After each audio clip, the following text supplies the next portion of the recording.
In our morning rounds, new research reveals the dangers of a hospital stay. A study finds nearly 3 out of 4 patients treated in the intensive care unit leave with dementia-like symptoms, even when there's no evidence a person had them before going into the ICU. CBS News Chief Medical Correspondent Dr. Jon LaPook is with us. Doctor, good to see you. Good morning. So, John, explain, this is really scary. What's going on in an ICU?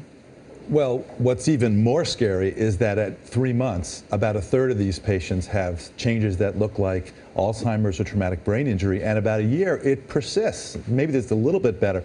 What's going on in an intensive care unit are a bunch of things. First of all, these are very sick patients, I should emphasize. Going this. in, you're saying? Going in. I mean, they have severe infection or heart failure. A lot of them are on breathing tubes, okay? And they're also getting sedation. So we know that the sedation that people get to sort of knock them out can maybe lead to some delirium. And the other thing is that in an intensive care unit, it's a very disorienting environment. I don't know if you've ever been in one, but it's very noisy. There are machines going off. There's no sense of what's day and what's night. And so people can have changes in their mental status. This is not just older patients?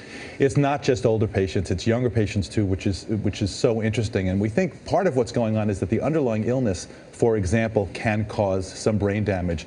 When people have severe infection, there are microclots that can occur, and they can actually damage the brain. And what can relatives do if you've got someone who's in the ICU? What can they do to prevent this? Well, that's a great point, because since 2010, when this study was done, there's been a big movement across the United States to try to figure out what can we do that's better. One of the things that they're doing is just cutting down on sedation and trying to have people be more awake.